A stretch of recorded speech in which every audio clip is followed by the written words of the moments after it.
What's going on around here?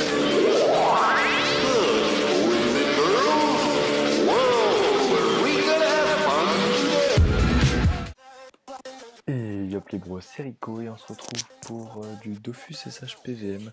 Alors du Dofus SH PVM avec une petite surprise à la fin, je vous en dis pas plus.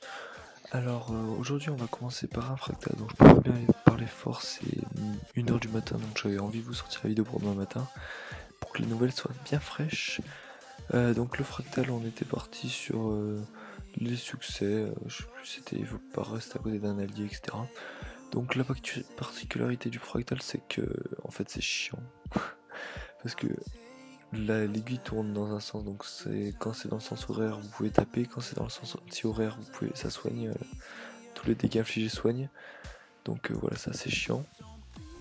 On a fait quelques erreurs de placement, donc ça nous a valu quelques fois 6 de perso, mais c'est pas bien grave, on a fini par gérer. Le combat était très long, donc j'ai coupé vraiment à des endroits, des fois genre le combat, je crois qu'il a duré 1 heure un peu. Donc voilà. Sinon en fait les mobs sont pas bien durs. Déjà ils ont tous les dégâts qu'on leur fait, c'est 70% qu'ils reçoivent. Donc vous tapez du 1000, ça tape du 700 en fait. Par contre le gros avantage c'est qu'en fait ils ont un push intégré d'une zone d'un tir éloigné niveau 1. Donc par exemple quand vous avez tapé 1, par exemple vous tapez le mob là, le gros morceau, le gros machin, ça va taper les 4 mobs, voilà. Du coup je le montre pas, mais voilà, du coup j'en tape un, il y a ça les 4 qui tapent. C'est normal, c'est complètement normal. Pour l'occasion on avait monté un roube en fait qui nous a servi à rien parce que comme avec ces trucs là ça tue les bombes, donc on s'est dit que en fait ça servait pas à grand chose. Du coup le roube a pas trop joué, mais au final voilà, on s'en sort plutôt pas mal. Il y a juste les éclatettes qui sont les mobs les plus baraques en gros, si on peut dire ça comme ça, qui sont vraiment relous parce que dès que vous les tapez en ligne, ça vous pousse, hein, c'est un petit peu comme comme quand le Vigipirate là. Non, c'est pas le Vigipirate, c'est le fantôme à la mer. Non, le fantôma. Quand le fantôma vous pousse, en fait, c'est à peu près la même chose. Sauf que ça vous retire peu de PM, mais ça retire plus en deux coups. C'est genre du 600. Donc en fait, vous pouvez jamais le taper en ligne droite, l'éclatette. Le gros morceau, il est pas bien méchant, mais bon. Il peut se transpo avec tous les tours, je crois. Avec un allié à 2K, à 2 de PO, et le donner ainsi 2 de PM. Donc en gros, il a déjà 2 de PM de base, mais il peut facilement vous boss si il avance un peu vite. Vous allez voir que ça va arriver. C'est sûrement sous peu. Sinon le brick like, c'est le petit machin là, il tape de loin, rien de méchant. Et segmented, c'est les seuls qu'on vous trouve dans le donjon, sont pas bien méchants, ils mettent juste de l'érosion. En fait la chose à faire c'est de focus le fractal directement, de pas trop se le mettre au corps à corps parce que vous prenez tellement cher. C'est vraiment de tenir à distance au maximum. Et voilà, ça sera un donjon vite plié. Les ressources fractales se vendent assez cher, j'ai vendu 20 pixels de fractal, 9 millions, enfin via Indle. Donc en gros ça fait 7 millions en quelque sorte. Donc c'est toujours bénéf. J'en ai vendu pour l'instant 3 des gauches magistrales, donc voilà. Ça fait quand même pas mal de sous-sous. Voilà, on voit le machin qui commence à rush. Il faut surtout pas les laisser traîner parce que sinon ça fait assez mal, c'est un peu comme une sacrifice de Salida. Ça fait à peu près le même effet, tu le prends dans la gueule, tu fais ah, ça fait mal. Et puis voilà. Sinon, donc, y a rien d'autre à dire, en fait, faut juste pas trop. Faut pas rester aux alentours de ces mobs là, parce qu'ils font vite mal. Ouais, sinon j'ai tapé mort bloc, donc le recherche de la zone. 952 plombs par perso, c'est toujours ça prix. Bien aimé, ça fait plaisir.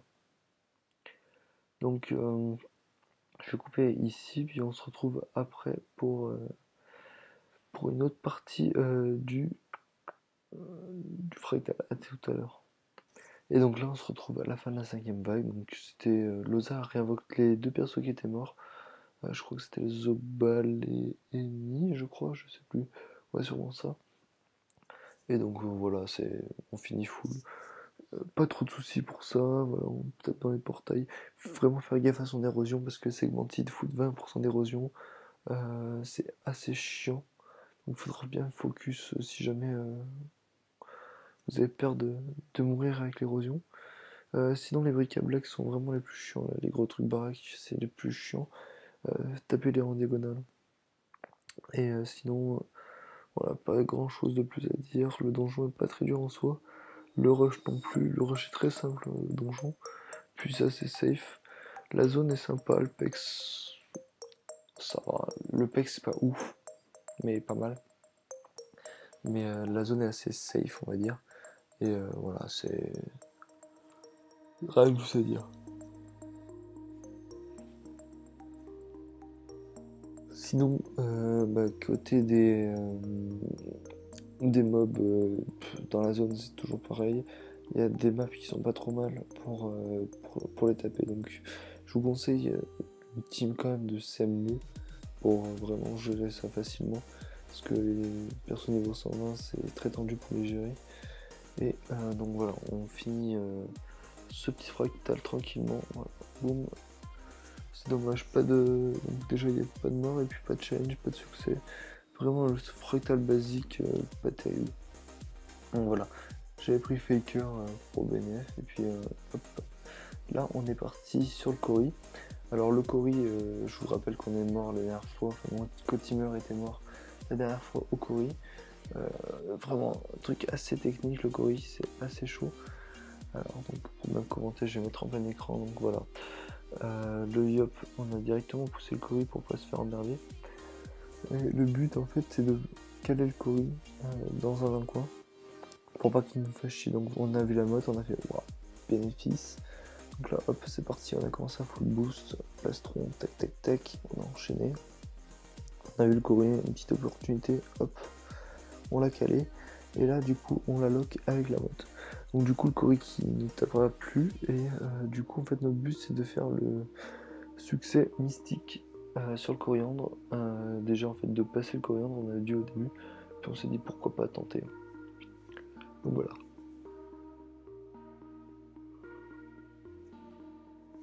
Sur le coriandre, le truc le plus chiant c'est quand même les poisons qui arrivent tour 1 je sais plus comment il s'appelle. Du champignon là, qui est mort, je m'en rappelle plus comment il s'appelle. Qui fait du 1100 si vous avez beaucoup de PA. En gros c'est du 100 par PA à utiliser, ça fait assez mal.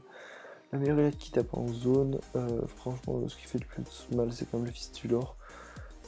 Le fongeur, pas plus que ça, et l'abrasif, tant que vous tapez pas la motte, ça va tranquille. Vous avez décassé Sado qui est mort en tapant la motte. Petit pote.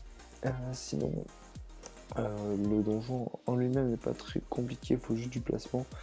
Je vous conseille de lock le Cory soit là où est la Dramanite. C'est un des deux placements. Il y a plusieurs endroits pour le lock, hein, le Cory.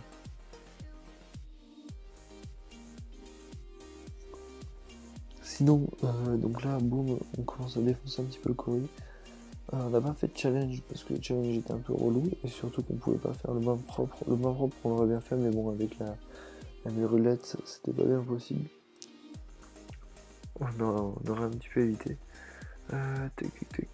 Sinon, le but en fait, pour réussir le challenge mystique, c'est de one-shot la mirulette, mais vu notre team, c'était pas vraiment facile. Donc là, hop, on passe directement sur le Colosso. Je vous montrerai du coup le screen un petit peu avant là où on a tué la mirulette, parce qu'en fait c'était vraiment très très long. Le petit professeur Xa, donc voilà. Le Colosso, on n'a pas eu trop de problèmes en fait pour le gérer, honnêtement. Je crois qu'on a fait le challenge, je me rappelle plus. En fait, ce qui fait le plus mal, c'est Blairis. Hein. Blairis qui tape du 600 en ligne. Colosso qui nous a tapé 2-3 fois, mais ça picote un petit peu. Hein. C'est juste le placement, tu repousses. Il a juste beaucoup de PM. Le Blairum, facile à tomber. Il est toujours il sacrifie toujours ses potes, donc du coup, c'est le premier mob qui tombe. pas de soucis avec ça. Blairis par contre qui fait ses attirances, c'est assez relou. Et puis nous on avait notre Rosa qui boostait, donc on avait notre perso qui tapait assez fort. Voilà, vous voyez un petit peu les dégâts que ça fait, c'est pas ouf. Sinon, voilà, on focus en fait, c'est tout bête.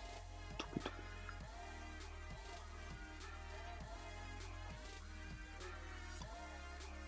Le Colosso c'est juste du focus, du déplacement, du placement et un petit peu de boost pour ses alliés, puis voilà, ça passe tranquille. On voulait passer le lourd, mais je vous montrerai qu'on a eu un petit souci sur la route. Voilà, rien de bien méchant, hein, mais voilà. Sinon, là, il n'y a pas grand chose à commenter, c'est juste du Rox. C'est dommage, je crois que j'ai pas montré la vidéo de la Mirulette. On la frappe un petit peu fort, elle a pas trop apprécié. Mais sinon, voilà, le Colosso, on finit full perso, pas de souci avec ça. Professeur Zach qui est un peu relou, qui enlève des dégâts, des PA en zone. Et sinon, voilà, ça passe assez tranquillou. Je voulais trop les mettre un press-pick, mais non.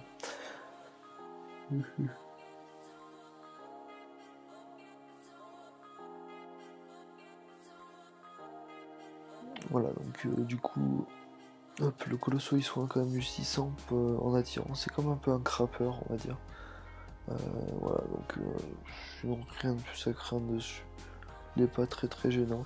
Par contre, le professeur Zay, il faut pas le faire en premier parce que si il donne 500 de dommages sur tous les adversaires, donc vous prenez trop cher. Voilà. Là, on commence à s'amuser avec les portails.